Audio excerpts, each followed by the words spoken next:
Você já se sentiu preso em uma vida que não escolheu? Como se cada decisão que você tivesse tomado fosse escrito por outra pessoa? Como se seguisse um roteiro invisível, onde suas vontades e desejos fossem apenas pequenas notas de rodapé? Acordar, cumprir obrigações, corresponder expectativas e no fim do dia ter a sensação de que algo está faltando. Como se em algum momento, sem nem perceber, você tivesse deixado de ser o protagonista da própria história. Mas e aí? Será que dá para sair desse ciclo? Será que é possível se reencontrar depois de tanto tempo seguindo um caminho que parece não ser seu? Como que é a vida de uma pessoa cansada? Como que é a vida de uma mulher cansada, de uma esposa cansada, de uma mãe cansada? Esse livro aqui, ele responde muita coisa. O Caderno Proibido, da autora Alba de Cespedes, é um livro italiano e o decorrer do livro se passa na Itália dos anos 50. Então, só a roupagem deste livro é dessa época, porque os temas são bem atuais. O livro, ele é um diário, como se fosse um diário da personagem principal, que se chama Valéria. E a Valéria tem as suas demandas, né? É uma mulher comum, trabalha, ela trabalha, viu? Ela trabalha uma coisa atípica, naquela época, ainda era atípico na década de 50, mas é uma mulher que trabalha para o quê? Para complementar a renda de casa. Então ela trabalha em um escritório, tem 2 filhos na casa dos seus 20 anos, mais ou menos, e um marido. Os 2 filhos, um casal, o Ricardo e a Mirella, e o seu marido chamado Michele. Michele, marido, tá? É um homem. Comum lá ter esse nome na Itália. Michele, um nome masculino lá, ok? Tudo muda com a ida da Valéria em uma tabacaria em um domingo qualquer na vida de uma mulher. Ela vai na tabacaria para comprar cigarro pro seu marido e lá tudo normal, tudo correndo normalmente. Não sei ao certo porque o livro não explica isso. Ela vê um caderno e ela quer levar o caderno. Aí o vendedor fala, não, eu não posso te vender este caderno, porque aqui só é autorizado a vender coisas relacionadas à tabacaria, né? Cigarro, fumo, etc. Não fica claro o porquê disso no livro, mas é isso. E aí ela fala, não, mas eu quero.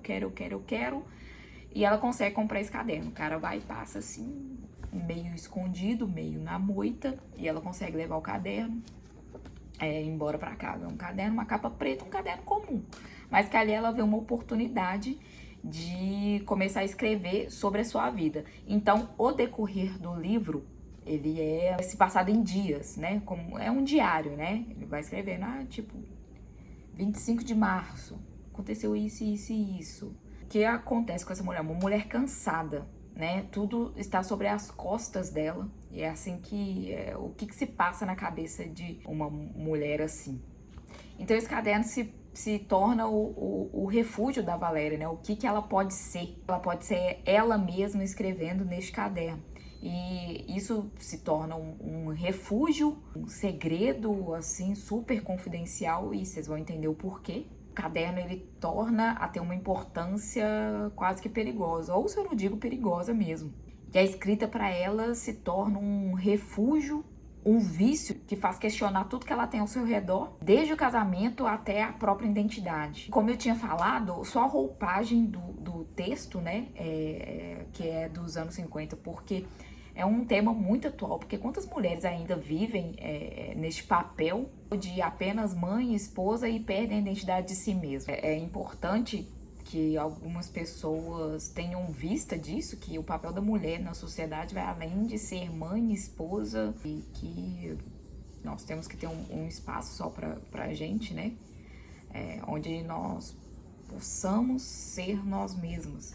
O livro, pra mim, ficou bem claro que tem algumas influências da Simone de Beauvoir e da Virginia Woolf. Uma frase da Woolf de ter um quarto só pra si poderia muito bem sair da boca da Valéria, porque ela sempre fala, né? No livro tem vários trechos que falam assim, nossa, queria ter um quarto só meu, queria ter um quarto só meu. Inclusive, os filhos, né? O Ricardo fala que quando ele foi embora, ela poderia ficar com um quarto só pra ela, né? Poderia ter espaço pra ela fazer algumas coisas. A gente tem um embate entre mãe e filha, né? Entre a Valéria e a Mirella. Isso vai um pouco de uma questão da psicanálise do Freud. Do Freud. Fala assim, o que incomoda no outro diz mais sobre mim do que sobre o outro.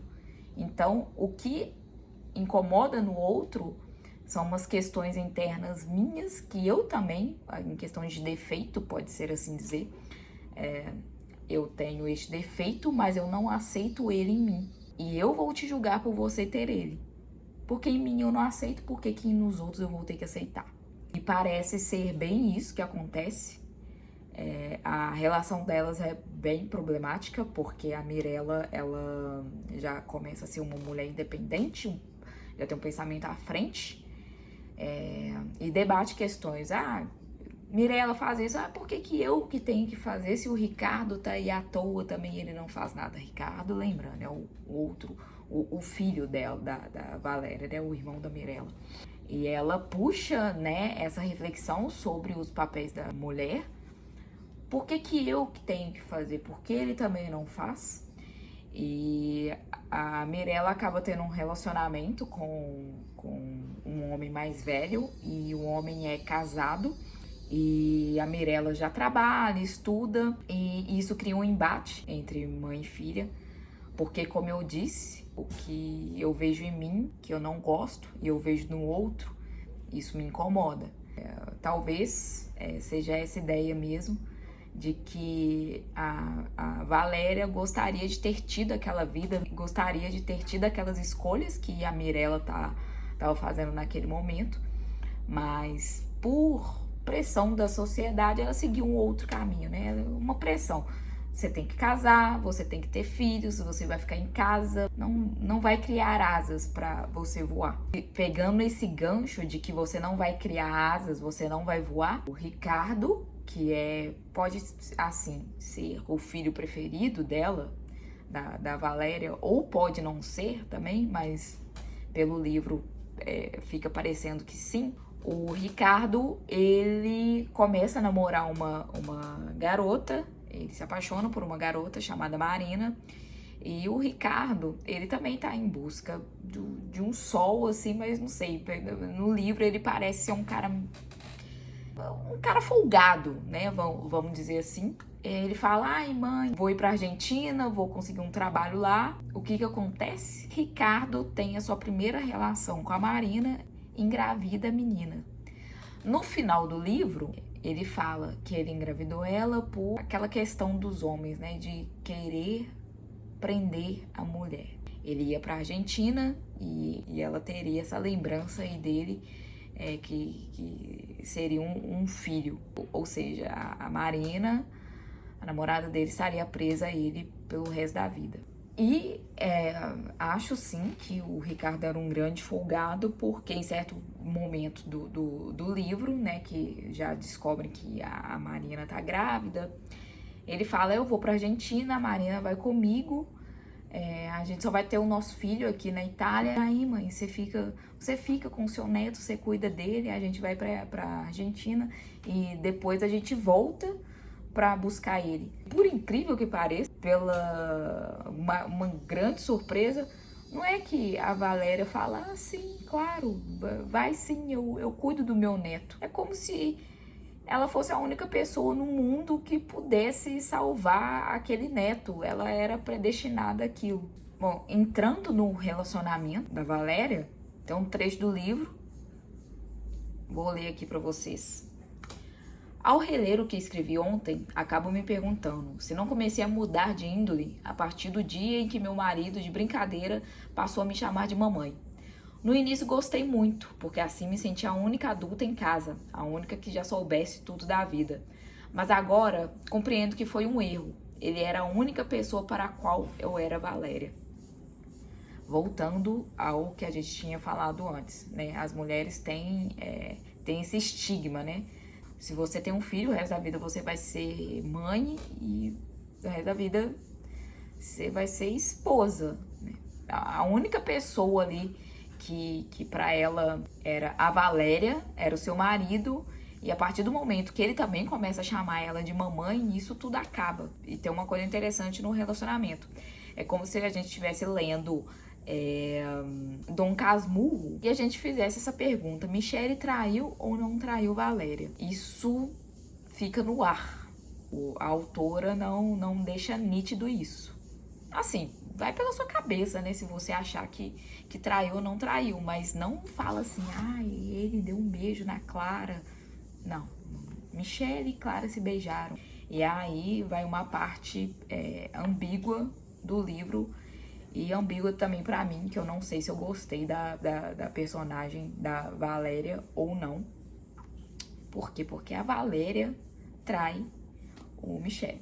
Não fica nítido, não fica claro que o Michele traiu a Valéria, mas fica nítido e fica claro que a Valéria traiu o Michele. Com o seu chefe, hein?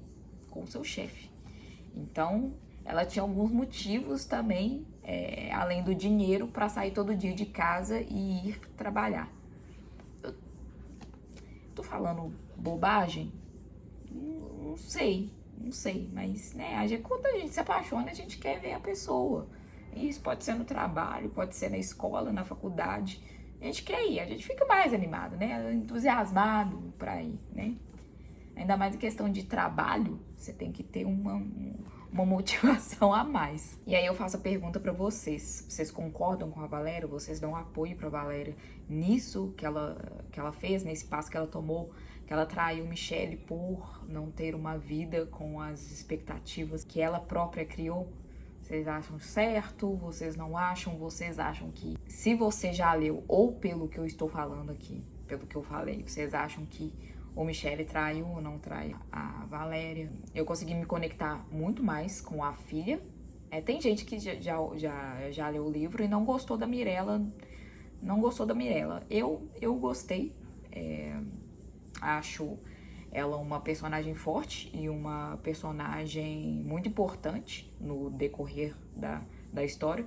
Então eu criei um vínculo a mais com a Mirella, por ela ter dado o grito, ter sido mais à frente do seu tempo. Porém, a Valéria não deixa de ser uma personagem importante também, é a personagem principal. E não se trata apenas de uma mulher escrevendo um diário. É sobre desejos reprimidos, sobre a força e os limites da escrita, sobre a luta interna de quem tenta se encontrar num mundo cheio de expectativas.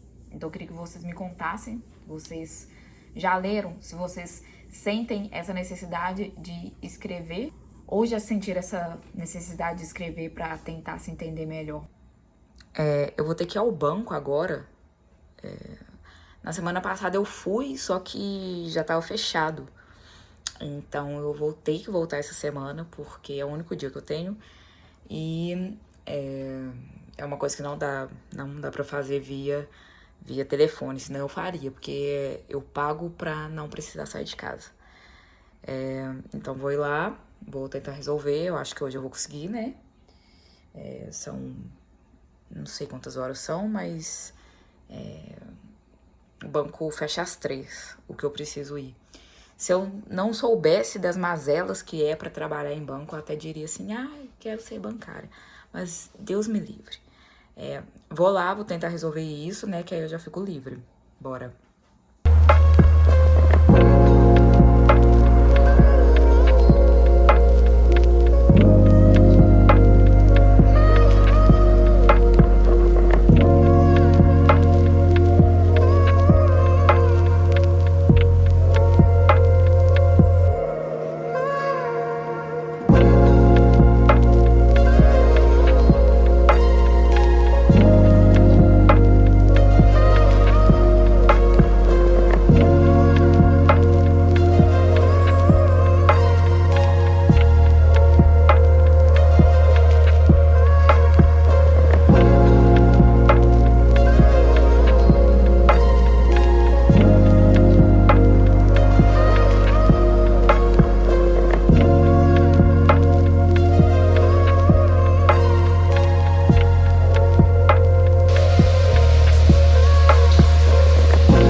Bom, ontem foi o aniversário da minha mãe e hoje tem um outro aniversário pra ir. Eu já tô pronta.